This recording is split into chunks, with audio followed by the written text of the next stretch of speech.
good morning, good morning. Hello, Harold. Hello, Pat. Good morning. Listen, I want to hang this picture up. We're going to talk about this. This was a picture I received in the mail yesterday from Val Snyder down in Miami, Florida. She drew this and sent it to me. Her caricature, I think that's it, caricature, picture of me from a Facebook post when I had my fro out and my glasses on. So I really appreciate her sending that to me, and I want to hang it today so she can see it and tell her thank you, thank you, thank you, thank you. I appreciate it. Welcome in. Hi, good morning, Pam. Val, you see your picture. Good morning, Maria. How are you? It came in the mail yesterday. Good morning, Nisha.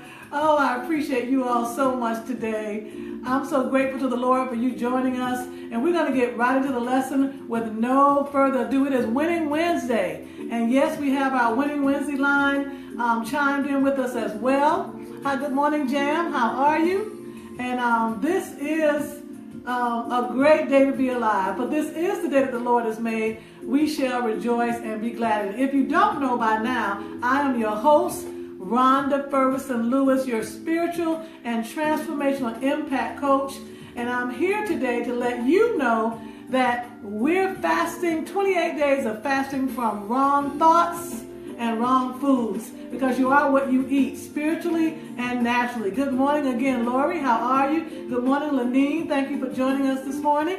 We appreciate you joining in. Come on in and do me a favor. Hit your share button and share it on your page. Invite your family and friends.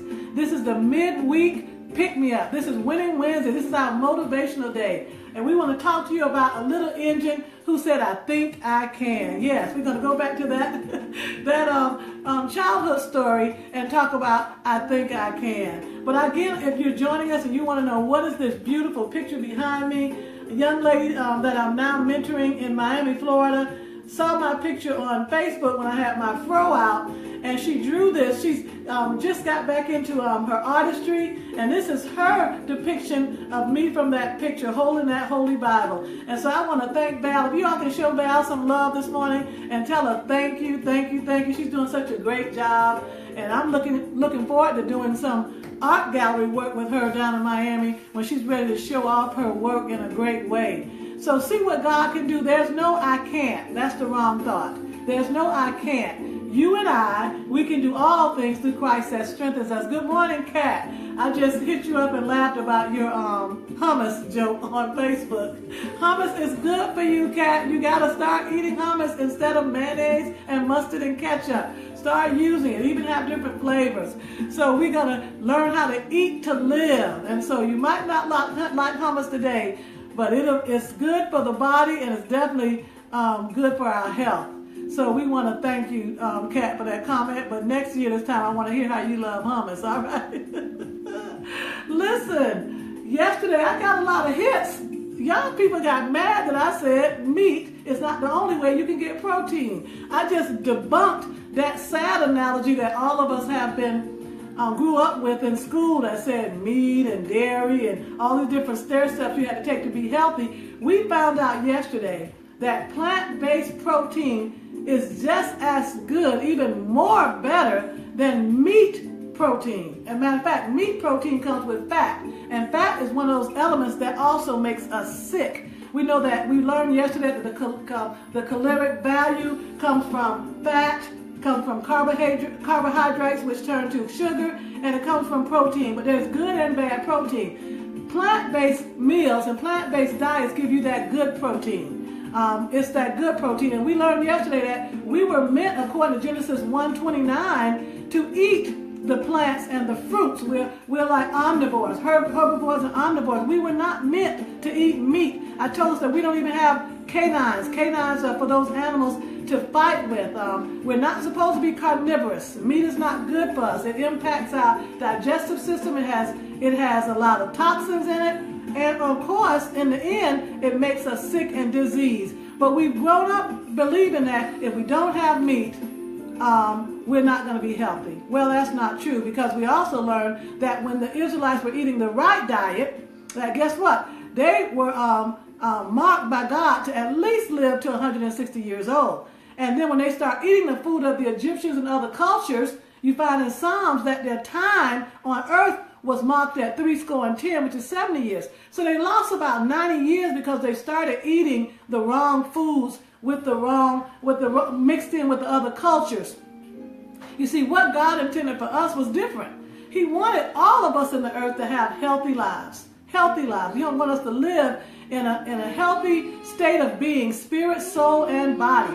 And it's very difficult to go to church Sunday after Sunday and get hands laid on for healing and then leave there and go straight to Kentucky Fried Chicken. I go to Olive Garden. I go to the steakhouse and the ale house. And we're eating all those things that's really negating what God has already done in heaven. Because truly you've been healed. By his stripes you were healed. But that healing must manifest in the earth realm. And so to manifest in the earth realm means that we have our part to do. As it is in heaven, it shall be on earth. But how do we do that in the earth? We establish it. We establish it by doing what God has called us to do, what God has shown us in his word to do. So it's very disheartening to always hear that the church is the hospital. Come to the church, get hands laid on the church. And we do all these things, but then right after church, they'll be selling meals or breakfasts that have bacon and sausage and grits running off with butter and white bread, biscuits, and we'll eat all of this. And then when we get sick, we want Jesus to fix it. Can I tell you, Jesus already fixed it, people? He already fixed it. It's time for you to fix it. And how do you fix it? By eating right, by making some different choices. So the wrong thought yesterday was that you need animal fats and animal foods to get the protein that you need. And the right thought yesterday was to know that you can get all the protein you need from a plant-based diet. We even gave you an example yesterday that talked about per 100 calories. We talked about steak. We use steak. Steak at 100 calories gives you 6.4 grams of protein, whereas broccoli at 100 calories gives you 11 grams of protein. Romaine lettuce, which many of us use on salads all the time, give you 7.4 grams of protein. And kale, which many of us use in our smoothies, our green smoothies that all of us are supposed to be on now, this green smoothie challenge, that gives you 7 grams of protein. And spinach, what Popeye used to pop open and eat cans of spinach, and then his muscles would grow before the camera, and he'll be able to beat up all the enemies. Spinach per 100 grams gives you 12 grams of protein, and yes, it is an energizer. So we know that these green leafy vegetables that God told us to eat in Genesis gives us the protein we need to live. So we're trying to learn how to eat to live and debunk all the wrong thoughts that we need dairy products, that we need meat products. Now, I'm not saying, hey, don't eat it. I'm telling you, if you eat it and you get sick and disease, you cannot blame the devil. Because literally, think about it. All of us are being disobedient to what God has prescribed for us to eat in the beginning. Like we said, we're going back to the Garden of Eden because that's where God set the foundation. He told you to subdue. He told you to rule. He told you to take dominion. And then the last thing he said on the 6th day was he taught you how to eat. God said, I've given you this for your food. I've given you plants. I've given you the trees. I've given you the fruit for your food. And if you eat this, and food with seeds, as a matter of fact, we approach that too, because now the craze is seedless grapefruits, seedless watermelon, seedless grapes. Everybody want to do seedless, and seedless is manufactured. It is not natural, people. When you find mangoes and watermelons and grapes out of season and it's seedless, that means it was manufactured in somebody's lab and put into the ground. It is not healthy for you to eat seedless foods. And guess what? God knew that back in Genesis, because he said to make sure your fruit and your vegetables came from a seed. And we're not going to go into it now. We do this in our coaching class on Going Beyond Weight Loss, which my husband leads as a health coach. But listen to me. One of the things that I would like to say is that there's so much cross-pollination now that we really don't know what's natural and what has been man-made. But we have to do our due diligence so we can eat to live, eat well, and be well.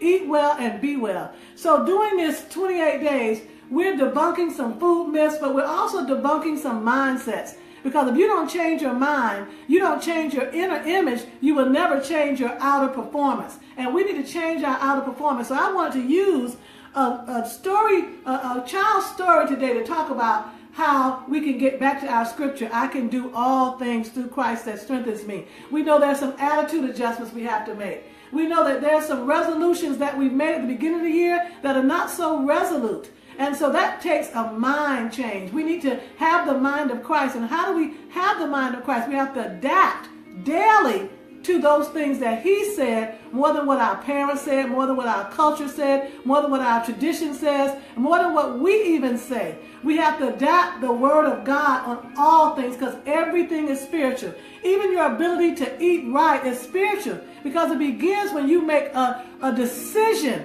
that I want to live and not die. It has to be that hard, just like that. You can't play with this thing. There are things that I like to eat, but there's things that I know that I can no longer partake in because I want to live a long, healthy life. I have grandkids, and believe it or not, I want to see my grandkids have children as well. I want to live a long life. But if I don't, I'm going out on God's terms, not because I'm sick and diseased by something I put in my body. No more lunch meat. No more white bread. I don't eat that stuff anymore. No more hot dogs. What's in a hot dog anyway? Oh, it may taste good, but I just don't eat it anymore. Why? Because it has no value. It has no value to my life. It's not helping me to live a healthy life.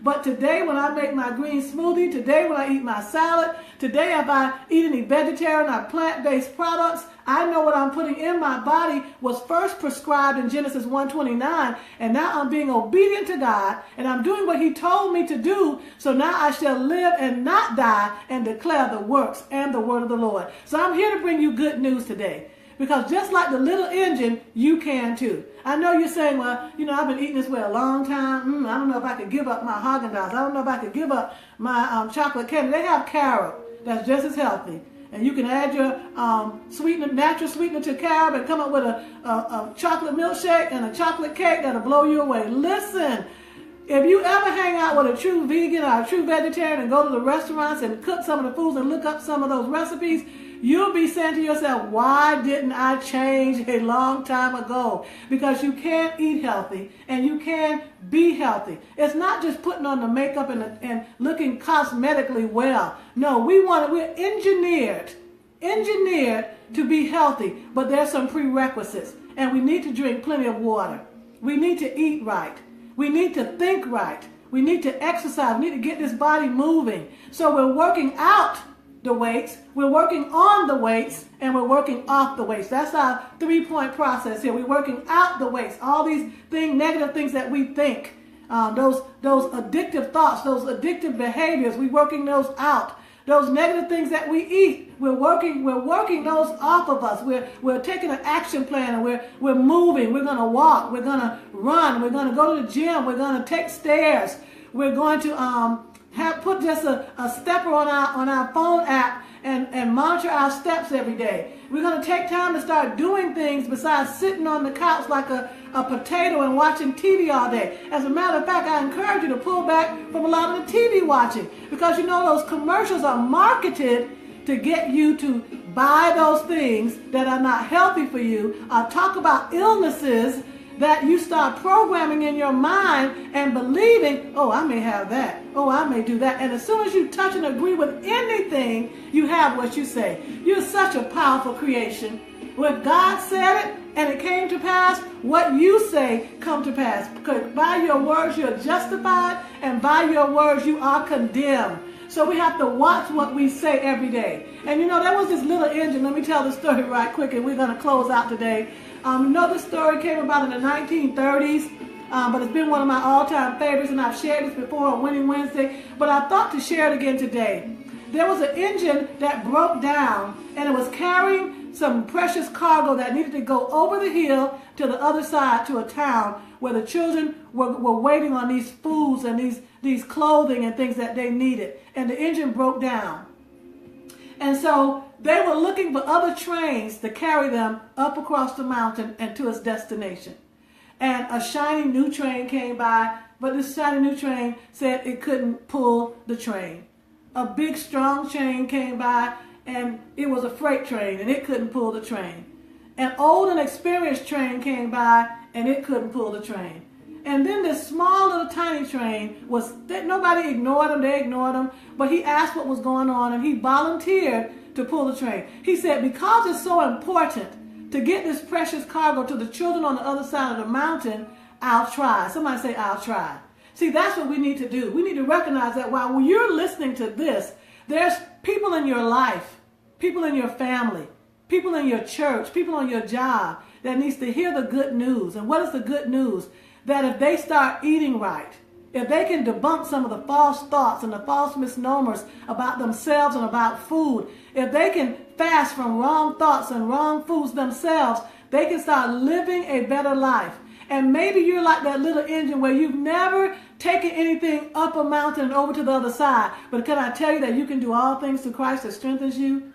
And so like that little engine, you have to say, I'll try. Somebody say, I'll try. I'll try to do better. I'll try to eat better. I'll try to speak better. I'll try to act better. I'll try to read the word more. I'll try to pray more. I'll try to watch what I say. I'll try to lie less. I'll try to do things that I know that God's not pleased with less. I'll start doing some things that I can change the rhythm of my life, so I can change the trajectory of my life, so I can change how I live. I'll try. Nothing beats a failure but a try, people. I know as I present these things to you, you're probably saying, well, Rhonda, you've been at this for a minute. Listen, I'm still working at this thing. I'm very carb high. So a lot of people look at me and they see the weight and say, well, you didn't lose weight. That's why it's called going beyond weight loss. Oh, I'm going to work on the weight, and I have worked on the weight, but I'm working on being healthy. The weight loss will come off and manage itself as I continue to eat right. And for me, the biggest challenge for me was not the sweets. It was not the sugar. It was not the meat. It's the carbs. See, I'm a carb eater. And so with that, I have to cut back on the potatoes, cut back on the breads, cut back on the grits, cut back on the oatmeals, cut back on those things that I crave for, which are the carbs, which turn to sugar, which of course makes us fat and makes us sick. We have too many type 2 diabetics out there right now. And we have to learn how to cut back from those hidden sugars in our foods and that hidden salt in our food. We have to do better if we want to be better. So somebody say, I'll try. I'll try. You don't have to use iodine salt. Iodine itself is not bad for you in its composites.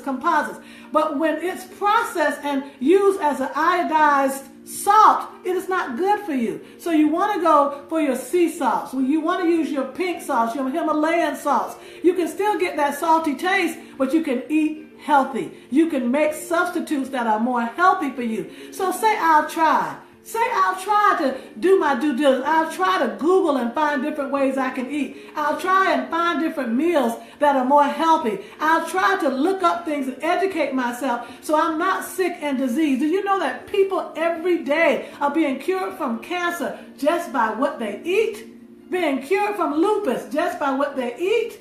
Being cured from diabetes just by what they eat? Oh, if they're on YouTube and RedTube, there are remarkable videos.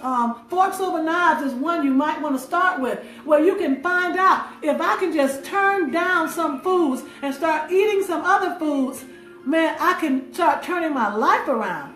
And when you start turning your health around, your mind becomes healthy too. Your thoughts become healthy too.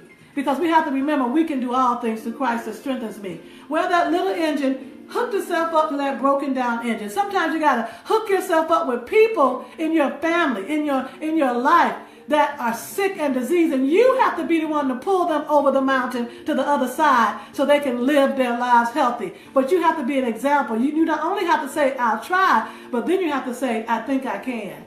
Yeah, I think I can. I don't care if mama's saying, well, I don't want those foods. I dealt with the mother who's no longer with us that was eating the wrong type foods. But every time she came to live with me, no. She could tell me what she wanted to tell me. Mama, in my house, you're going to eat right. Because if I can see your life improve, you're just going to eat the right food. So I didn't buy any of those things that would make her sick. I bought those things and kept it in my house that was meant to make her well. And every time she was with me, her health improved. Now, when she went home, I had nothing to do with that, but I still prayed for her, and I hooked myself up to her and would always give her ideas and always give her words of encouragement. And I would also always give her recipes. I'll tell her to take this seasoning away. I'll add this type seasoning. I'll use this fresh herb instead of this. And she and Mr. Corbett started doing that. They start cooking with some of those things. So I did my part. Are you doing your part?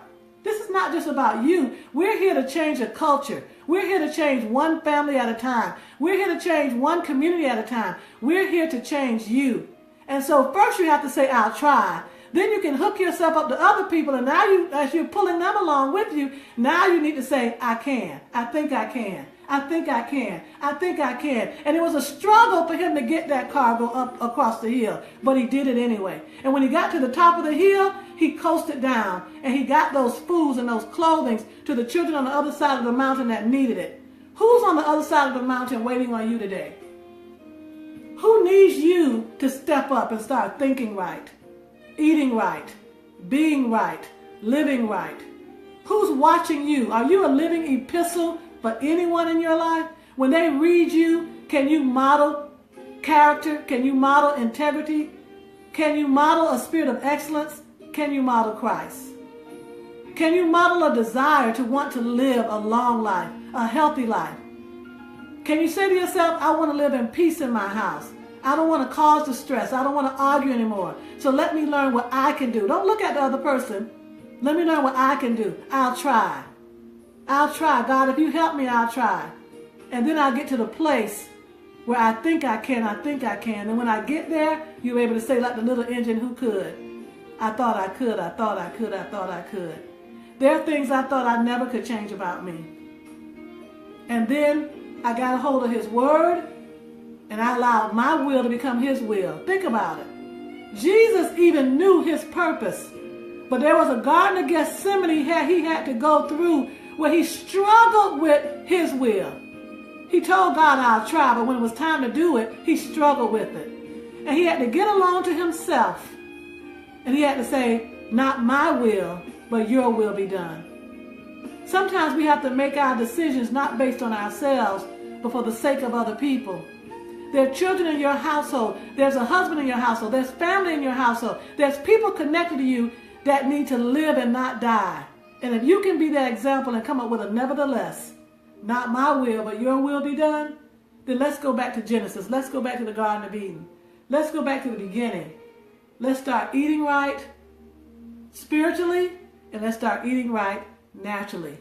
Let's start being right for the King and the kingdom. Let's set an example. So if you haven't started with us, I want to invite you to join us. Start your 7-day green smoothie challenge today. Listen, we have a link out there where you can go and download a simple guide that Kevin and I created, but there are plenty smoothie recipes out there. I'm encouraging you to at least substitute one meal with a green smoothie drink. If you're bold, 2 meals, breakfast and lunch. We're pulling back from sugars, we're pulling back from meats, and we're asking you not to impact yourself with breakfast. I know they say breakfast is the most important part of the day. Believe it or not, if you compact food on the food you ate last night, all you're doing is causing your intestine to be impacted. And that's going to make us sick. We need to fast. If you can fast and just do liquids in the morning on a daily regimen until about 11 or 12, then eliminate yourself, you'll really do good. Anytime you're not eating, as Kevin said, anytime you're eating and you're not eliminating your waste at least 1 hour afterwards, that means you're impacted. And the way to cure that is to get that fiber in you, to get the greens in you, to get the water in you. That's why God wants us to eat healthy. Remember yesterday we said they asked for quail. And he gave them quail. He gave them what he told them that he didn't want them to eat, but because they asked for it, he gave it to them. What are you asking God for that you know he didn't tell you to do, didn't tell you to say, and didn't tell you to be? Let's get back divinely aligned with God, spirit, soul, and body. Let's debunk the wrong thoughts, and let's debunk the wrong foods. Let's eat right. So join us on this green smoothie for 7 days fast. If you're doing the spiritual fast, hit me up and let me know which fast are you following. Is it Daniel, which is health? Is it Elijah? Is it St. Paul? Is it Esther? Is it the disciples fast? Which fast are you following? Let me know which one you're doing. They can't help but encourage and build you up as you go along your way. I hope that we're an encouragement with you. Be with us tomorrow, 6 a.m. I'll be flying out tomorrow, but I'll be doing this before I fly out to Miami for a concert. I want to invite all of y'all to join us at Love Struck 2018, hosted by one of the young ladies I mentor, Shayla Shanae. And it's going to be at New Birth Baptist in Miami, Florida. You don't want to miss it. Saturday at 7 p.m. Doors open at 6:30. And we'll talk about that more on Friday and Saturday. Thank you all for being with us. Be the little engine that tried. Then he said, I think I can. And then after it was over, he said, I could. Yes, I could. Because remember, you can do all things through Christ that strengthens you. This is Rhonda Ferguson-Lewis, your spiritual and transformational impact coach. I hope you were impacted today. Val, thank you again for my beautiful picture. I love you. I love you all too, guys. Have a great, victorious Wednesday. Winning Wednesday. Go out and win someone to Christ. Eat right, live right, be right. Have a great day. Bye-bye.